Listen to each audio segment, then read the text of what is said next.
विद्यार्थियों, आज हम कक्षा 12 हिंदी की पाठ्य पुस्तक अंतरा भाग 2 के काव्यखंड के अध्याय 5 में वर्णित साहित्यकार कवि विष्णु खरे द्वारा रचित रचना जिसका शीर्षक है सत्य का अध्ययन करने जा रहे हैं। वीडियो भाग 1 में हमने साहित्यकार कवि विष्णु खरे का परिचय प्राप्त किया है। वीडियो भाग 2 में हमने साहित्यकार कवि विष्णु खरे द्वारा रचित रचना जिसका शीर्षक है एक कम का अध्ययन किया है। आइए आज हम साहित्यकार कवि विष्णु खरे द्वारा रचित रचना जिसका शीर्षक है सत्य का अध्ययन करें। कविता सत्य में कवि ने महाभारत के पौराणिक संदर्भों और पात्रों के माध्यम से जीवन में सत्य की महत्ता को स्पष्ट किया है। सत्य कविता में कवि ने महाभारत के पौराणिक संदर्भ लिए हैं और पौराणिक पात्रों के माध्यम से जीवन में सत्य की क्या महत्ता है इस चीज को स्पष्ट किया है। कवि जिस समाज में जी रहा है उसमें सत्य की पहचान करना और उसको पकड़ना बहुत मुश्किल होता जा रहा है। कवि कह रहे हैं कि वर्तमान परिस्थितियों में समाज में जिस स्थिति में कवि जी रहा है उन सामाजिक परिस्थितियों में सत्य की पहचान करना और सत्य को पकड़ना बहुत ही मुश्किल होता जा रहा है। सत्य कभी नंगी आंखों से दिखता है और कभी ओझल हो जाता है। कभी तो सत्य दिखाई पड़ता है और कभी सत्य अदृश्य हो जाता है। इस प्रकार सत्य कभी नंगी आंखों से दिखता है और कभी ओझल हो जाता है। उसका कोई स्थिर रूप या आकार नहीं है। कवि कहते हैं कि सत्य का कोई स्थिर रूप नहीं है और उसका कोई निश्चित आकार भी नहीं है जो उसे स्थायी बना सके। सत्य के प्रति संशय बढ़ जाता है, फिर भी वह हमारी आत्मा की आंतरिक शक्ति है। कवि कहते हैं कि सत्य हमारी आत्मा की आंतरिक शक्ति है। यही कवि इस कविता के माध्यम से कहना चाहता है। कवि कहना चाहता है कि सत्य ही हमारी आत्मा की आंतरिक शक्ति है। जो एक व्यक्ति के लिए सत्य है वही शायद दूसरे के लिए सत्य नहीं है। कवि यह भी साथ ही जोड़ना चाहता है कि सत्य एक व्यक्ति के लिए सत्य हो सकता है, लेकिन यह आवश्यक नहीं कि वह दूसरे व्यक्ति के लिए भी सत्य ही हो। जो एक व्यक्ति के लिए सत्य है वही शायद दूसरे के लिए सत्य नहीं भी हो सकता है। बदलती हुई परिस्थितियों में हो रहे परिवर्तनों से सत्य की पहचान और पकड़ अत्यंत कठिन हो गई है। तो आइए पढ़ते हैं सत्य कविता। सत्य कविता का वाचन करते हैं। जब हम सत्य को पुकारते हैं तो वह हमसे परे हटता जाता है। जब हम सत्य को पुकारते हैं तो वह हमसे परे हटता जाता है। जैसे गुहारते हुए युधिष्ठिर के सामने से भागे थे विदुर और भी घने जंगलों में। सत्य शायद जानना चाहता है कि उसके पीछे हम कितनी दूर तक भटक सकते हैं। सत्य शायद जानना चाहता है कि उसके पीछे हम कितनी दूर तक भटक सकते हैं। कभी दिखता है सत्य और कभी ओझल हो जाता है और हम कहते रह जाते हैं कि रुको, यह हम हैं। जैसे धर्मराज के बार बार दुहाई देने पर कि ठहरिए स्वामी विदुर, यह मैं हूं आपका सेवक कुंती नंदन युधिष्ठिर, वे नहीं ठिठकते। यदि हम किसी तरह युधिष्ठिर जैसा संकल्प पा जाते हैं तो एक दिन पता नहीं क्या सोचकर रुक ही जाता है सत्य, लेकिन पलट कर सिर्फ खड़ा ही रहता है वह दृढ़ निश्चयी, अपनी कहीं और देखती दृष्टि से हमारी आंखों में देखता हुआ। अंतिम बार देखता सा लगता है वह हमें, और उसमें से उसी का हल्का सा प्रकाश जैसा आकार समा जाता है हम में। जैसे समी वृक्ष के तने से टिककर न पहचानने में पहचानते हुए विदुर ने धर्मराज को निर्निमेष देखा था अंतिम बार, और उसमें से उनका आलोक धीरे धीरे आगे बढ़कर मिल गया था युधिष्ठिर में। सिर झुकाए निराश लौटते हैं हम सिर झुकाए निराश लौटते हैं हम, सिर झुकाए निराश लौटते हैं हम, कि सत्य अंत तक हमसे कुछ नहीं बोला। हाँ, हमने उसके आकार से निकलता वह प्रकाश पुंज देखा था। हम तक आता हुआ वह हम में विलीन हुआ, या हमसे होता हुआ आगे बढ़ गया, हम कह नहीं सकते। न तो हम में कोई स्फुरण हुआ और न ही कोई ज्वर, किंतु शेष सारे जीवन हम सोचते रह जाते हैं। कैसे जाने कि सत्य का वह प्रतिबिंब हम में समाया या नहीं। हमारी आत्मा में जो कभी कभी दमक उठता है, क्या वह उसी की छुअन है? जैसे विदुर कहना चाहते तो वही बता सकते थे। सोचा होगा माथे के साथ अपना मुकुट नीचा किए युधिष्ठिर ने खांडव प्रस्थ से इंद्रप्रस्थ लौटते हुए। आइए अब हम इस कविता से संबंधित संदर्भ, प्रसंग और इसकी व्याख्या देखें। सत्य कविता की प्रारंभिक पंक्तियां इस प्रकार से है। जब हम सत्य को पुकारते हैं तो वह हमसे परे हटता जाता है। जैसे गुहारते हुए युधिष्ठिर के सामने से भागे थे विदुर और भी घने जंगलों में। कठिन शब्द देख लेते हैं। पुकारते हैं, पुकारते से आशय है आवाज लगाते हैं, बुलाते हैं। पुकारना, आवाज देना, बुलाना, पुकारना। परे, परे से आशय होता है दूर हट जाना, दूर दूर। गुहारना, गुहारना, गुहारते हुए।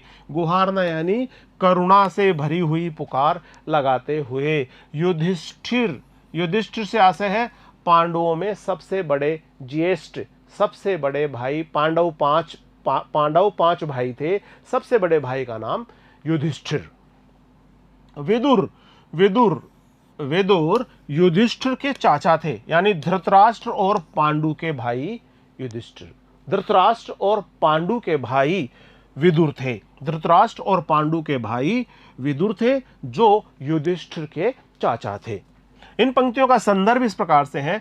प्रस्तुत पंक्तियां हिंदी के सुप्रसिद्ध कवि विष्णु खरे द्वारा रचित सत्य नामक कविता से ली गई है। यह कविता हमारी पाठ्य पुस्तक अंतरा भाग 2 में संकलित है। इन पंक्तियों का संदर्भ इस प्रकार से है। महाभारत के पात्रों युधिष्ठिर और विदुर इत्यादि के माध्यम से और घटनाओं के माध्यम से कवि ने सत्य की व्याख्या वर्तमान संदर्भों से में की है। वर्तमान संदर्भों में कवि ने सत्य की व्याख्या की है, जिसमें महाभारत के पात्र युधिष्ठिर, विदुर और महाभारत की घटनाओं को आधार बनाया गया है। जब हम सत्य को पुकारते हैं तो वह हमसे परे हटता जाता है। जैसे गुहारते हुए युधिष्ठिर के सामने से भागे थे विदुर और भी घने जंगलों में। इन पंक्तियों की व्याख्या इस प्रकार से की जा रही है। कवि कहते हैं कि जब हम सत्य को पुकारते हैं, जब हम सत्य को आवाज लगाते हैं, सत्य को पुकारते हैं, तो वह हमसे परे हटता जाता है, वह हमसे दूर भागता जाता है। हम जितना सत्य को अपने नजदीक बुलाना चाहते हैं, जितना हम सत्य को आवाज लगाकर अपने पास बुलाना चाहते हैं, उतना ही सत्य हमसे दूर भागने लगता है। जैसे गुहारते हुए, गुहारने से आशय है करुणा से भरी हुई पुकार लगाते हुए युधिष्ठिर के सामने से विदुर भाग गए थे, घने जंगलों में दौड़ गए थे। अपने आप को उन्होंने दूर कर लिया था युधिष्ठिर से। कवि कहते हैं कि जब हम सत्य को पुकारते हैं तो वह हमसे उसी तरह दूर भागता है जैसे महाभारत काल में अपने प्रति हुए अन्याय के कारण युधिष्ठिर ने अपने काका नीति विशारद विदुर के पास जाकर गुहार लगाई थी, किंतु विदुर के पास उनके प्रश्नों का कोई सटीक उत्तर नहीं था। विदुर के पास जाकर युधिष्ठिर ने गुहार लगाई थी कि सत्य क्या है बताइए। विदुर जी आपने सत्य का साथ क्यों नहीं दिया, बताइए। इस प्रकार के प्रश्न जब युधिष्ठिर ने विदुर से पूछने चाहे, तब विदुर के पास उनके प्रश्नों का कोई सटीक उत्तर नहीं था। इसलिए युधिष्ठिर की करुण पुकार को अनसुना करते हुए विदुर घने जंगलों में चले गए। जैसे गुहारते हुए युधिष्ठिर के सामने से भागे थे विदुर, और भी घने जंगलों में चले गए। युधिष्ठिर की करुण पुकार को अनसुना करके विदुर घने जंगलों में चले गए थे। युधिष्ठिर ने फिर भी उनका पीछा नहीं छोड़ा और वे विदुर के पीछे पीछे घने जंगलों में प्रवेश कर गए। सत्य को जानने की आकांक्षा में, सत्य को जानने के लिए युधिष्ठिर ने विदुर का लगातार घने जंगलों में भी पीछा किया। जब हम सत्य को पुकारते हैं तो वह हमसे परे हटता जाता है। जैसे गुहारते हुए युधिष्ठिर के सामने से भागे थे विदुर, और भी घने जंगलों में सत्य शायद जानना चाहता है कि उसके पीछे हम कितनी दूर तक भटक सकते हैं। इन पंक्तियों के माध्यम से कवि कहते हैं कि सत्य आसानी से प्राप्त नहीं होता है, और एक बार पुकारने पर ही सत्य सामने नहीं आता है। वह हमसे दूर भागता है क्योंकि वह यह जानना चाहता है, शायद जानना चाहता है कि उसके पीछे से आशय सत्य के पीछे हम कितनी दूर तक भटक सकते हैं। सत्य को प्राप्त करने में हम कितनी दूर तक सत्य के पीछे भटक सकते हैं, सत्य का पीछा कर सकते हैं, इस बात को सत्य स्वयं जानना चाहता है। सत्य को खोजने वाला व्यक्ति सत्य के पीछे कितनी दूर तक भाग सकता है, कब तक सत्य का पीछा कर सकता है, इस बात को सत्य स्वयं भी जानना चाहता है। कवि कहते हैं कि सत्य आसानी से प्राप्त नहीं होता है, और एक बार पुकारने पर ही सत्य सामने भी नहीं आता है। वह हमसे दूर भागता है क्योंकि सत्य यह जानना चाहता है कि हम उसके पीछे यानी सत्य के पीछे कितनी दूर तक आ सकते हैं, अर्थात सत्य के प्रति हम कितने निष्ठावान हैं, सत्य को हम किस प्रकार से और कितनी शिद्दत के साथ में, कितनी प्रभावशाली तरीके से हमें चाहत है। इस बात के लिए हम अपने आप को सत्य के पीछे जब दौड़ाएंगे तब सत्य हमसे और दूर भाग जाएगा। और इस प्रकार सत्य बार बार यह परीक्षा करना चाहता है कि उसके पीछे दौड़ रहा व्यक्ति कितना निष्ठावान है, सत्य के प्रति कितना निष्ठावान है, इसकी वह परीक्षा करना चाहता है। सत्य बार बार इस बात की परीक्षा करना चाहता है कि उसको प्राप्त करने के लिए उसके पीछे दौड़ रहा व्यक्ति सत्य के प्रति कितना निष्ठावान है। संभवतः विदुर भी युधिष्ठिर की निष्ठा की परीक्षा लेने हेतु ही घने जंगलों की ओर पलायन कर गए थे। सत्य शायद जानना चाहता है कि उसके पीछे हम कितनी दूर तक भटक सकते हैं। कभी दिखता है सत्य और कभी ओझल हो जाता है, और हम कहते रह जाते हैं कि रुको यह हम हैं, रुको यह हम हैं। ओझल हो जाने से आशय है आंखों के सामने न आना, आंखों के सामने से गायब हो जाना, आंखों के सामने से चले जाना। कभी दिखता है सत्य और कभी ओझल हो जाता है। कवि इन पंक्तियों के माध्यम से कहते हैं कि सत्य कभी तो हमें दिखाई देता है, लेकिन कभी कभी सत्य हमें आंखों से दिखाई नहीं देता। इस प्रकार और हम कहते रह जाते हैं कि सत्य रुको, यह हम हैं, आपके पीछे आ रहे हैं, लेकिन सत्य हमारी बात को अनसुना कर देता है, सत्य रुकता नहीं है। इन पंक्तियों के माध्यम से कवि कहते हैं कि आगे बढ़ता हुआ सत्य कभी हमें दिखता है तो कभी आंखों से ओझल हो जाता है, कभी दिखता है सत्य और कभी ओझल हो जाता है, और हम कहते रह जाते हैं कि रुको यह हम हैं, और हम सत्य को रोकने का प्रयास करते हुए पुकारते ही रहते हैं, सत्य को पीछे से आवाज लगाते ही रहते हैं। अरे भाई सत्य जरा ठहरो, अरे भाई सत्य जरा ठहरो, जरा रुको, देखो यह मैं हूं,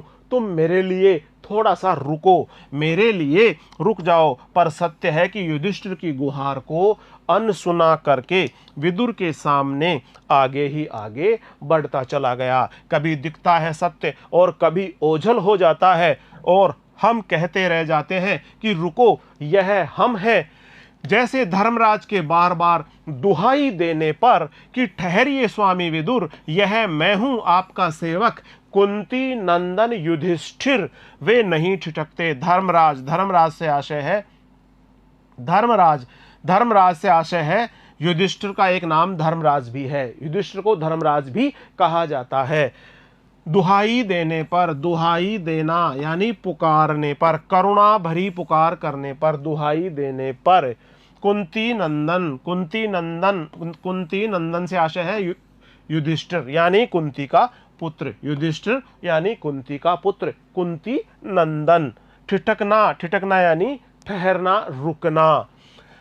इन पंक्तियों के माध्यम से कवि कहते हैं कि जैसे धर्मराज के बार बार दुहाई देने पर, धर्मराज बार बार दुहाई दे रहे थे सत्य को पुकारते हुए, उसका पीछा करते हुए कि ठहरिए स्वामी विदुर, कि स्वामी विदुर ठहरिए, हे विदुर के रूप में स्वामी सत्य आप ठहरिए, सत्य के स्वरूप आप ठहरिए। सत्य को पुकारते हुए युधिष्ठिर उनके पीछे बार बार दुहाई दे रहे हैं और वे कह रहे हैं कि आप ठहरिए।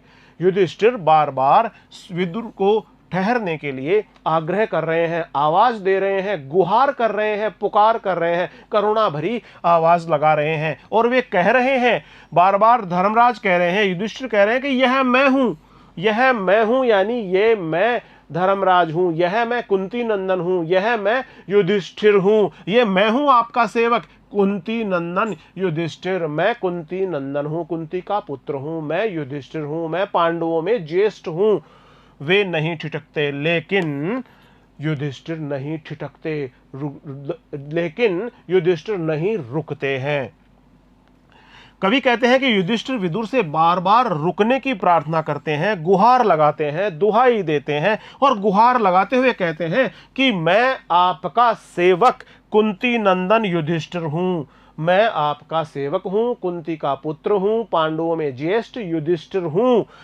परंतु विदुर ठहरते नहीं और आगे बढ़ते चले जाते हैं। ज्यादातर लोग तो बस सत्य का थोड़ी देर तक अनुगमन करने के बाद हताश होकर लौट जाते हैं। कवि कहते हैं इन पंक्तियों के माध्यम से कि अधिकांश लोग तो बस सत्य का थोड़ी देर तक अनुगमन करते हैं और उसके बाद हताश होकर वापस लौट जाते हैं, अर्थात सत्य को छोड़ देते हैं। सत्य का दूर तक पीछा करना, उनका अनुगमन करना बहुत साहस की बात है। सत्य का लगातार अनुगमन करना, सत्य के पीछे पड़कर सत्य को पकड़ना, सत्य को प्राप्त करना, ये बहुत साहस की बात है। सत्य का अनुगमन करना साहस की बात है। बिरले लोग ही जीवन पर्यंत सत्य का साथ दे पाते हैं। जीवन भर सत्य का साथ देने वाले बहुत बिरले लोग होते हैं, गिने चुने लोग होते हैं, बहुत अल्प संख्या में लोग होते हैं। बिरले से आशय है बहुत कम मात्रा में, बहुत गिने चुने लोग ही जीवन पर्यंत सत्य का साथ दे पाते हैं, उसे छोड़ते नहीं हैं, सत्य को कभी नहीं छोड़ते। इन पंक्तियों में विशेष देख लेते हैं। महाभारत के पात्रों के माध्यम से कवि ने सत्य के स्वरूप का उद्घाटन किया है। सत्य का अनुगमन करना साहस एवं संकल्प शक्ति की बात है। सत्य का अनुगमन करना साहस एवं संकल्प शक्ति की बात है। हर व्यक्ति सत्य का अनुगमन नहीं कर पाता है। युधिष्ठिर को खांडव प्रस्थ दिया गया, युधिष्ठिर को पांडवों को खांडव प्रस्थ यानी जंगल का राज्य दिया गया और कौरव पक्ष और धृतराष्ट्र ने जो अन्याय किया उसकी ओर यहां संकेत किया गया है। विदुर यहां सत्य और युधिष्ठिर आम नागरिक के प्रतीक के रूप में है। यहां पर विदुर को यहां पर सत्य का प्रतीक बताया गया है और युधिष्ठिर को यहां पर आम नागरिक का प्रतीक बताया गया है। इसकी भाषा सरल है, सहज है, प्रवाह पूर्ण है और इन पंक्तियों में मुक्त छंद का प्रयोग किया गया है। नई कविता की अभिव्यक्ति शैली में मिथकों का प्रयोग प्रचुरता से किया गया है। अगली पंक्तियां देखते हैं। यदि हम किसी तरह युधिष्ठिर जैसा संकल्प पा जाते हैं तो एक दिन पता नहीं क्या सोचकर रुक ही जाता है सत्य। संकल्प, संकल्प से आशय है दृढ़ निश्चय।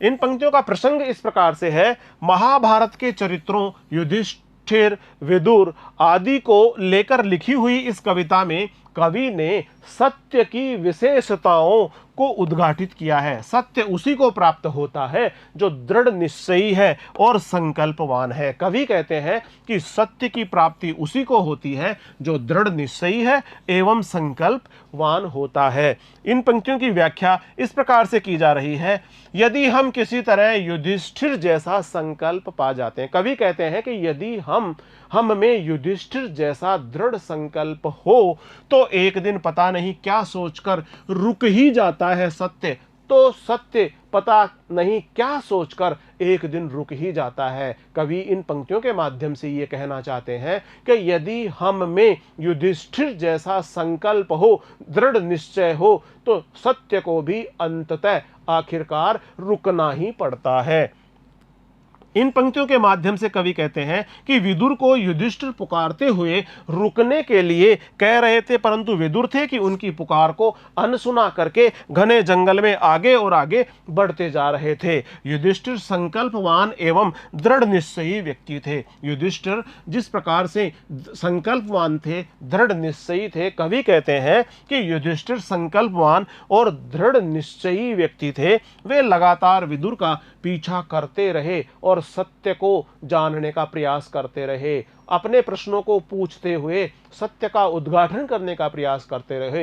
युधिष्ठिर लगातार विदुर का पीछा करते हुए सत्य की जानकारी प्राप्त करने का प्रयास करते रहे। वे लगातार विदुर का पीछा करते रहे और अंततः विदुर को रुकना ही पड़ा। यदि कवि कहते हैं कि यदि हम किसी तरह युधिष्ठिर जैसा संकल्प पा जाते हैं, यदि हम युधिष्ठिर जैसा दृढ़ संकल्प पा लेते हैं, तो सत्य को आखिरकार रुकना ही पड़ता है। सत्य हमारे सामने अवश्य ही आता है। यदि मनुष्य में दृढ़ संकल्प हो, मनुष्य में दृढ़ संकल्प के साथ में दृढ़ निश्चय हो, तो दृढ़ निश्चयी और संकल्पवान मनुष्य के दृढ़ निश्चय और संकल्प के समक्ष सत्य को रुकना ही पड़ता है। लेकिन पलटकर सिर्फ खड़ा ही रहता है वह दृढ़ निश्चयी अपनी कहीं और देखती दृष्टि से हमारी आंखों में देखता हुआ अंतिम बार देखता सा लगता है वह हमें, और उसमें से उसी का हल्का सा प्रकाश जैसा आकार समा जाता है हम में। दृढ़ निश्चयी से आशय है वह दृढ़ निश्चयी, दृढ़ संकल्प वाला समा जाता है। समा जाने से आशय है प्रवेश कर जाता है। इन पंक्तियों में कवि कहते हैं लेकिन पलटकर सिर्फ खड़ा ही रहता है वह दृढ़ निश्चयी अपनी कहीं और देखती हुई दृष्टि से हमारी आंखों में देखता हुआ अंतिम बार देखता सा लगता है वह हमें, और उसमें से उसी का हल्का सा प्रकाश जैसा आकार समा जाता है हम में। कवि कहते हैं कि यदि हम संकल्प शक्ति से युक्त हैं, कवि कहते हैं कि हम यदि दृढ़ निश्चयी हैं, संकल्पवान हैं, संकल्प शक्ति से युक्त है, तो अंततः सत्य को हम पा ही लेते हैं। सत्य हमारे समक्ष आ ही जाता है। विदुर अंततः रुक गए और पलटकर युधिष्ठिर की ओर देखने लगे। ठीक उसी तरह दृढ़ संकल्प वाले उस व्यक्ति को सत्य की प्राप्ति अवश्य ही हो जाती है जो लगातार सत्य का अनुगमन करता रहता है। इस प्रकार कवि कहते हैं कि दृढ़ संकल्प वाले व्यक्ति को सत्य की प्राप्ति अवश्य ही हो जाती है, क्योंकि दृढ़ संकल्प वाला व्यक्ति, दृढ़ निश्चय वाला व्यक्ति लगातार सत्य का अनुगमन करता रहता है। सत्य के पीछे वह उसको तलाशता रहता है और इस प्रकार सत्य को आखिरकार रुकना पड़ता है। उस व्यक्ति को सत्य की प्राप्ति हो जाती है। सत्य की प्राप्ति उस व्यक्ति को हो जाती है जो दृढ़ संकल्प के और दृढ़ निश्चय के साथ में सत्य को तलाशता है, सत्य का अनुगमन करता है, जो लगातार सत्य का अनुगमन करता है। सत्य हमारी ओर टकटकी लगाकर हमारी आंखों में देखता है। हमें ऐसे लगता है मानो सत्य का हल्का सा प्रकाश हम में प्रवेश कर गया हो। हमें ऐसे लगता है मानो उसमें से उसी का हल्का सा प्रकाश जैसा आकार समा जाता है हम में। कवि कहते हैं कि हमें ऐसे लगता है जैसे सत्य का प्रकाश हमारे अंदर हमारे व्यक्तित्व के साथ, हमारी आत्मा के साथ, हमारे मन के साथ, हमारी बुद्धि के साथ, यानी हम में समा जाता है, हम में प्रवेश कर जाता है। ऐसे लगता है मानो सत्य का हल्का सा प्रकाश हम में प्रवेश कर गया हो। इन पंक्तियों का विशेष इस प्रकार से है, प्रस्तुत पद्यांश का संबंध नई कविता से है। इसमें नई कविता की विचारशीलता हमें देखने को मिलती है। इसकी भाषा सरल है, भावानुकूल है और प्रवाहपूर्ण खड़ी बोली का प्रयोग इसमें किया गया है। तत्सम शब्दों का इसमें प्रयोग हुआ है। मुक्त छंद का प्रयोग इस कविता में हुआ है। महाभारत कालीन पात्र युधिष्ठिर और विदुर को प्रतीक बनाकर सत्य का उद्घाटन किया गया है। सत्य की प्राप्ति दृढ़ निश्चयी व्यक्ति को ही होती है। जिस व्यक्ति का निश्चय दृढ़ होता है उसी को सत्य की प्राप्ति होती है।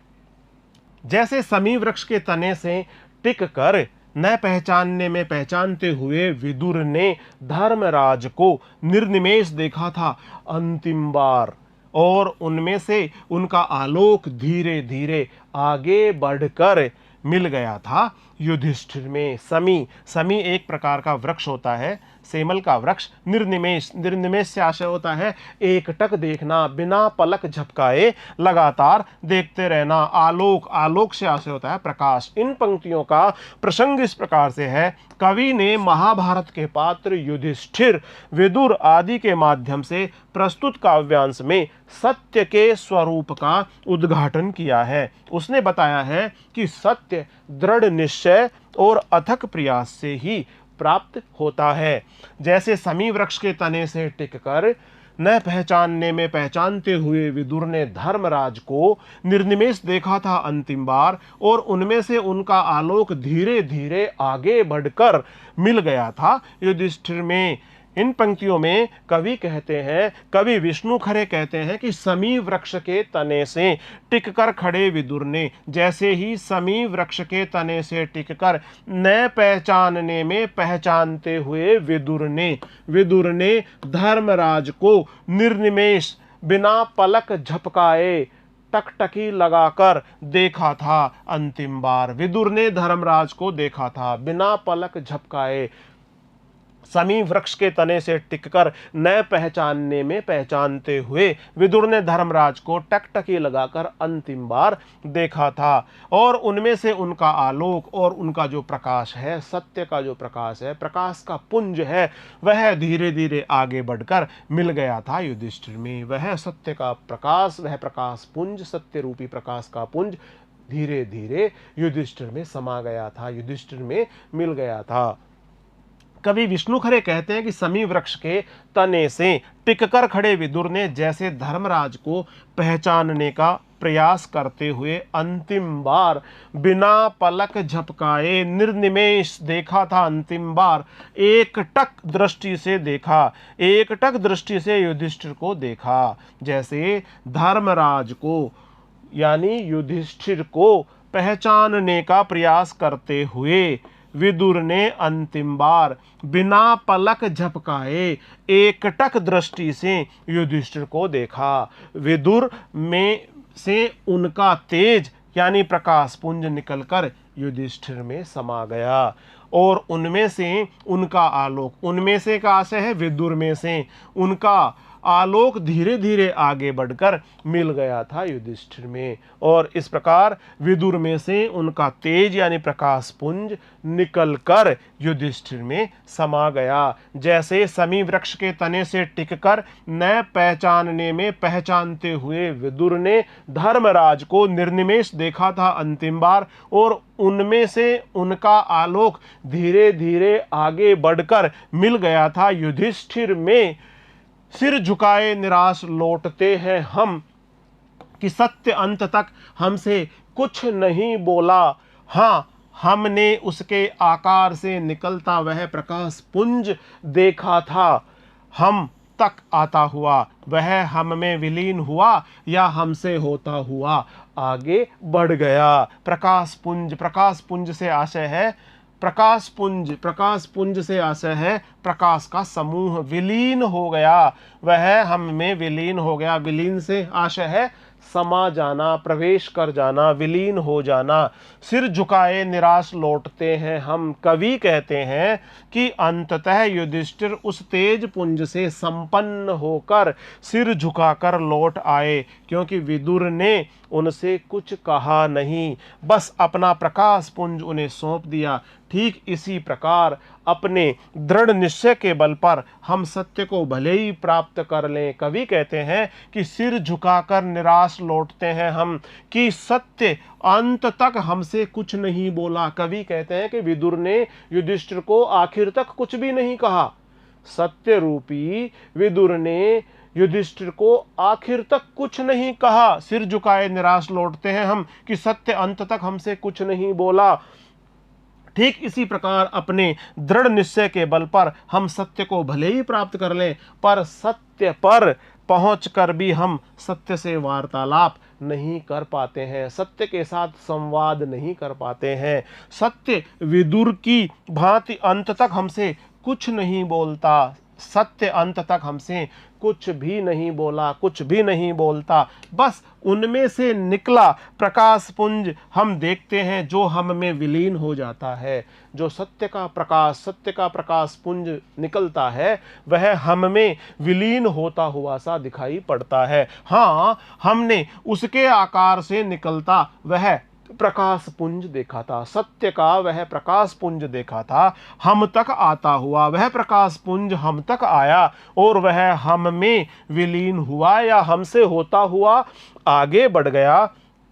बस उसमें से निकला हुआ प्रकाश पुंज हम देखते हैं जो हम में विलीन हो जाता है अथवा हमारा भी अतिक्रमण कर आगे बढ़ जाता है। सिर झुकाए निराश लौटते हैं हम, कि सत्य अंत तक हमसे कुछ नहीं बोला।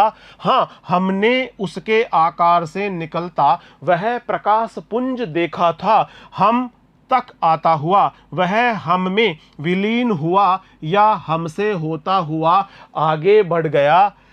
इन पंक्तियों का विशेष इस प्रकार से, यहाँ युधिष्ठिर आम आदमी के तथा विदुर सत्य के प्रतीक के रूप में दिखाए गए हैं। यहाँ पर युधिष्ठिर को एक आम आदमी के रूप में दिखाया गया है और विदुर को यहाँ पर सत्य के प्रतीक के रूप में दिखाया गया है। सत्य हमारे संकल्प और दृढ़ निश्चय की सदैव परीक्षा लेता है। सत्य का साक्षात्कार बहुत ही कठिनाई से होता है। वह एक ऐसा प्रकाश पुंज है जिसका कोई अंतिम गंतव्य नहीं होता है। वह व्यक्ति की सीमा का अतिक्रमण करते हुए आगे बढ़ जाता है। भाषा सरल है, सहज है और प्रवाहपूर्ण है। खड़ी बोली हिंदी का प्रयोग किया गया है। इस काव्यांश में भाषा सरल है, सहज है और प्रवाहपूर्ण है। मुक्त छंद का प्रयोग हुआ है। विष्णु खरे हिंदी की नई कविता के कवि हैं। नई कविता में वैचारिकता का प्रमुख रूप से स्थान होता है, भावना का स्थान नहीं होता है। हम कह नहीं सकते न तो हम में कोई स्फुरण हुआ और न ही कोई ज्वर, किंतु शेष सारे जीवन हम सोचते रह जाते हैं, कैसे जाने कि सत्य का वह प्रतिबिंब हम में समाया या नहीं। स्फुरण से आशय है कंपकपी होना। ज्वर से आशय होता है ताप आना, बुखार आना। प्रतिबिंब से आशय होता है परछाई का होना। हम कह नहीं सकते न तो हम में कोई स्फुरण हुआ। कवि कहते हैं कि जैसे ही प्रकाश पुंज, सत्य रूपी प्रकाश पुंज हमारे शरीर में समाया, हमारे शरीर में विलीन हुआ, हम कह नहीं सकते कि न तो हम में कोई स्फुरण हुआ, न तो हम में किसी प्रकार का कोई कंपन हुआ और न ही हमें कोई ज्वर आया, न कोई गर्म और बुखार ताप जैसी स्थिति हमारे शरीर के साथ घटित हुई, किंतु शेष सारे जीवन हम सोचते ही रह जाते हैं कि कैसे जाने कि सत्य का वह प्रतिबिंब हम में समाया या नहीं। सत्य का वह प्रतिबिंब रूपी प्रकाश पुंज हमारी शरीर में, हमारे व्यक्तित्व में, हमारे मन में, हमारी आत्मा में समाया अथवा नहीं समाया। कवि कहते हैं कि महाभारत के पात्रों के माध्यम से कवि ने सत्य के स्वरूप को बताने का प्रयास इन पंक्तियों में किया है। प्रसंग इस प्रकार से इन पंक्तियों का कि महाभारत के पात्रों के माध्यम से कवि ने सत्य के स्वरूप को बताने का प्रयास किया है। पंक्तियों में किया है, सत्य की प्राप्ति होने पर भी हम में कोई स्फुरण नहीं होता, कोई खास परिवर्तन हम में अनुभूत नहीं होता, अनुभव नहीं होता है। हम कह नहीं सकते न तो हम में कोई स्फुरण हुआ और न ही कोई ज्वर, किंतु शेष सारे जीवन हम सोचते रह जाते हैं। कैसे जाने कि सत्य का वह प्रतिबिंब हम में समाया या नहीं। कवि कहते हैं कि हम कह नहीं सकते, न तो हम में कोई स्फुरण हुआ, न तो हम में कोई कंपन हुआ, कपी छूटी, और न ही हमारे शरीर में किसी प्रकार का ज्वर, बुखार, ताप का अनुभव हमें हुआ, किंतु से सारे जीवन हम ऐसा सोचते रह जाते हैं कि सत्य का वह प्रतिबिंब हम में समाया या नहीं समाया। कवि इन पंक्तियों के माध्यम से कहते हैं, जैसे दृढ़ निश्चयी युधिष्ठिर के शरीर में विदुर का तेज समा गया, उसी प्रकार संकल्पवान व्यक्ति की सत्य की उपलब्धि तो हो जाती है, किंतु सत्य को पाकर भी हम ये नहीं कह सकते कि हमें किसी विशेष परिवर्तन की अनुभूति हुई है।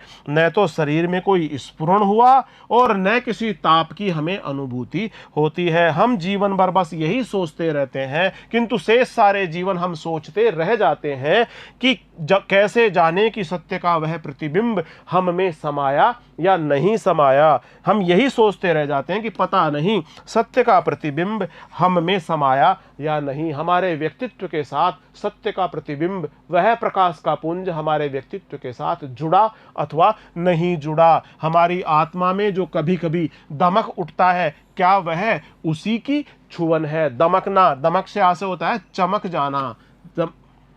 हमारी आत्मा में कभी कभी जो चमक उठती है, क्या वह उसी सत्य के प्रकाश पुंज का ही प्रभाव है? क्या सत्य के प्रकाश पुंज की छुअन से उत्पन्न हुई यह चमक है जो कभी कभी हमारी आत्मा में हमें चमकती हुई सी प्रतीत होती है? कवि कहते हैं कि बस कभी कभी हमारी आत्मा में जो चमक उठती है, लगता है कि वह सत्य का ही स्पर्श है, सत्य का ही संकेत है, पर इसे तो स्वयं सत्य ही बता सकता है कि वह हमारे शरीर के भीतर, हमारी आत्मा तक, हमारे व्यक्तित्व तक, हमारे मन तक पहुंचा अथवा नहीं। वही बता सकता है कि वह हमारे भीतर समाया है या नहीं। ठीक उसी तरह जैसे विदुर ही युधिष्ठिर को उसके प्रश्नों का उत्तर बता सकते थे। विदुर ही युधिष्ठिर को सत्य की जानकारी दे सकते थे। युधिष्ठिर जानना चाहते थे विदुर जी से कि सत्य क्या है, उन्होंने सत्य का साथ क्यों नहीं दिया। इस प्रकार उसी तरह विदुर ही युधिष्ठिर को उसके प्रश्नों का उत्तर बता सकते थे। जैसे विदुर कहना चाहते हो तो वही बता सकते थे। सोचा होगा, माथे के साथ अपना मुकुट नीचा किए युधिष्ठिर ने खांडव प्रस्थ से इंद्रप्रस्थ लौटते हुए। खांडव प्रस्थ से आशय होता है खांडव प्रस्थ का जंगल, जो युधिष्ठिर को राज्य स्वरूप दिया गया था। इंद्रप्रस्थ पांडवों की राजधानी का नाम है इंद्रप्रस्थ।